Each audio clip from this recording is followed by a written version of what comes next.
Respeitamos o posicionamento exposto hoje pelos ministros do STJ, mas expressamos a inconformidade da defesa em relação ao resultado, já que entendemos que a absolvição é o único resultado possível. Por isso, vamos recorrer. O tribunal recorreu a formalidades que entendemos inaplicáveis para deixar de fazer o exame do mérito do caso. Não há elementos jurídicos para a configuração dos crimes que foram imputados ao ex-presidente Lula no caso concreto. Lamentamos ainda que a defesa não tenha sido autorizada a participar do julgamento por meio de sustentação oral. A garantia constitucional da ampla defesa, ao nosso ver, deve prevalecer sobre qualquer disposição do regimento interno do tribunal. Aliás, esse entendimento foi afirmado recentemente pela segunda turma do Supremo Tribunal Federal, ao permitir a realização de sustentação oral em agravo interno tirado de habeas corpus. Por outro lado, não podemos deixar de registrar que houve um primeiro passo em relação à necessidade de debelar arbitrariedades ou abusos praticados contra o ex-presidente Lula. Pela primeira vez, um tribunal reconheceu que a pena aplicada ao ex-presidente Lula, tanto pelo juiz ou ex-juiz Sérgio Moro, como pelo Tribunal Regional Federal da 4ª Região, são abusivas. É pouco, mas é o início. Esperamos que as instâncias que ainda irão se manifestar sobre o caso, como o Supremo Tribunal Federal e também o Comitê de Direitos Humanos da ONU, possa nos ajudar a restabelecer a plenitude do Estado de Direito. E isso pressupõe a absolvição do ex-presidente Lula e o restabelecimento da sua liberdade plena. O senhor falou que iria recorrer. O senhor vai recorrer imediatamente aqui ao próprio STJ ou há planos para ir diretamente ao Supremo? E que recurso é esse? Bom, primeiro nós precisamos aguardar a publicação do acórdão para definir o recurso que será interposto. Mas, certamente, nós iremos apresentar todos os recursos previstos em lei para buscar o resultado que entendemos cabível nesse caso. O único resultado que, ao nosso ver, é compatível com o caso concreto é a absolvição do ex-presidente Lula, porque entendemos, com base em tudo aquilo que consta no processo, que ele não praticou qualquer crime. E esse entendimento está lastreado efetivamente na jurisprudência dos tribunais superiores, inclusive do Supremo Tribunal Federal. Nós vamos discutir nos recursos a ausência de quaisquer elementos que possam configurar tanto o crime de corrupção como o crime de lavagem de dinheiro que foram imputados ao ex-presidente. Doutor Zanin, a defesa fez cálculo de quando, com base nessa nova pena, quando se dará a progressão de regime?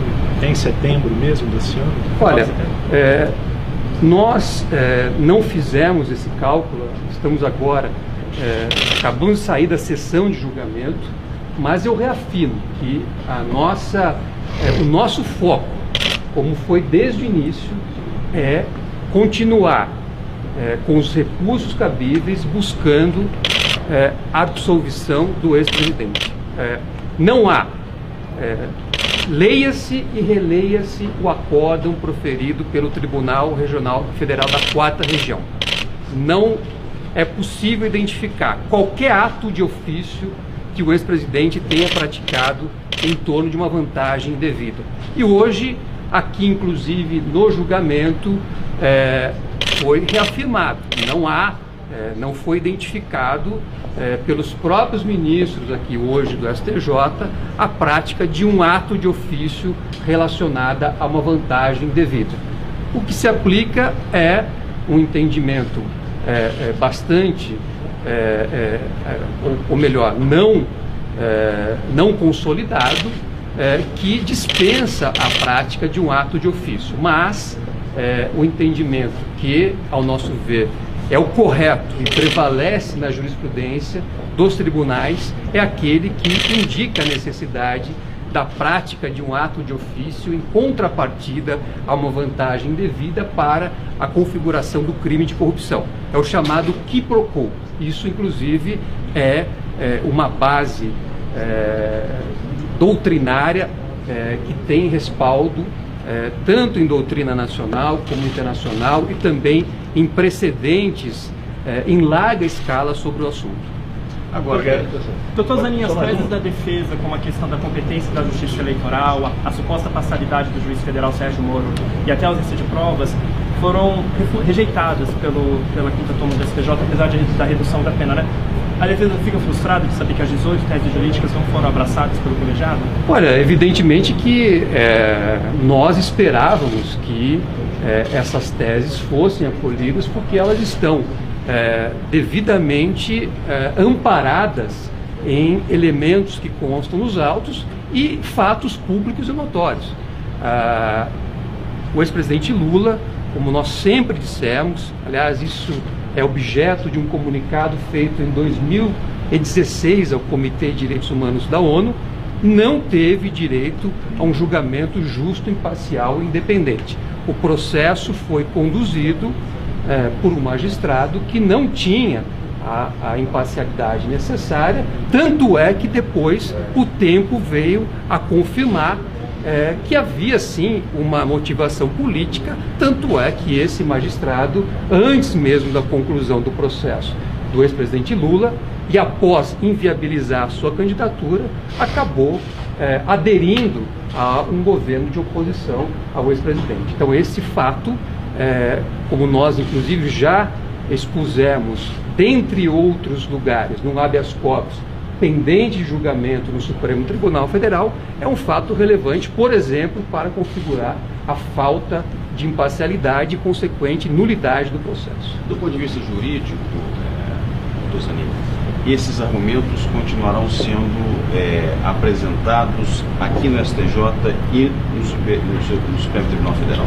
Isso vai depender do acórdão que vai ser publicado aqui pelo Superior Tribunal de Justiça. Nós temos que trabalhar com o acórdão publicado. A partir da publicação, nós poderemos identificar qual é o recurso cabível, qual é o próximo passo a ser tomado. Mas a premissa disso é a publicação do acórdão. O que eu posso dizer e reafirmar é que nós vamos recorrer, vamos apresentar todos os recursos que a lei nos permite utilizar para que seja reconhecida a inocência do ex-presidente, porque é a única situação compatível com alguém que não praticou um crime, e essa é a visão que a defesa expõe desde o início do processo, com base, como eu já disse, em fatos, elementos que constam no processo. Doutor Zanin, você acredita que no TRF4 vai haver mais celeridade agora, depois desse julgamento de hoje, para análise do caso do sítio, já que pode haver essa progressão de regime? Eu espero que não. Eu espero, como sempre disse, que o ex-presidente não seja tratado nem acima e nem abaixo da lei. Então, o tratamento que tem que ser dado a ele é o tratamento de um cidadão brasileiro, um tratamento igual a qualquer outro cidadão. Mas a possibilidade de progressão em setembro anima a defesa? Vocês estão, vamos dizer, propensos a realmente soltar, tentar levar ele para o semiaberto agora, neste ano ainda, já que abriu parte da pena? O que anima a defesa é ter no processo elementos de sobra para buscar a absolvição do ex-presidente. Esses cálculos que possam ser feitos de progressão, dentre outras coisas, com base naquilo que foi proclamado hoje, evidentemente poderá ser feito, mas o foco é a busca pela absolvição, e é para isso que nós vamos manejar todos os recursos disponíveis. Legal? Ok. Tem alguns dias de remissão, doutor?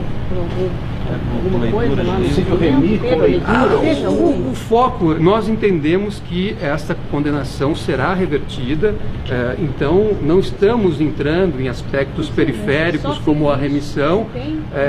Por hora, quer dizer, a remissão, em tese, como para qualquer processo, ela pressupõe um incidente específico e neste momento não existe um incidente processual que trate de remissão. Ele não teve nenhum dia remido dessa pena? Não há nenhum incidente processual instaurado para essa finalidade.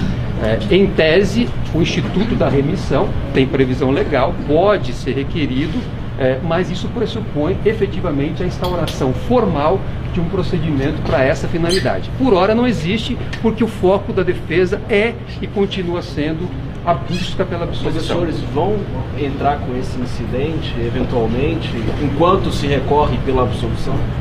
Eu reafirmo, o foco continua sendo a absolvição e nós esperamos obtê-la no futuro próximo, tanto nos recursos que serão apresentados, como também, por exemplo, em outros procedimentos, habeas corpus, já em tramitação, não só aqui no Superior Tribunal de Justiça, mas também no Supremo Tribunal Federal e em outras instâncias. Última pergunta, a defesa do ex-presidente vai tentar argumentar junto ao Supremo pela derrubada da prisão em segunda instância? Esse julgamento era para acontecer agora em abril, mas pode acontecer também nos próximos meses. Os senhores vão ao Supremo, através de HC ou outro tipo de ação, também requerer a soltura com base no trânsito em julgado? Não é possível antecipar nenhum passo nesse momento, sem termos uma decisão formalizada, e podemos fazer análise efetiva de todos os recursos possíveis diante do caso concreto. Agora, a nossa posição também sempre foi no sentido de que a Constituição Federal, o texto constitucional, assegura a todo e qualquer cidadão a garantia da presunção de inocência, a menos que haja uma decisão condenatória definitiva. E no caso do ex-presidente Lula, isso não existe.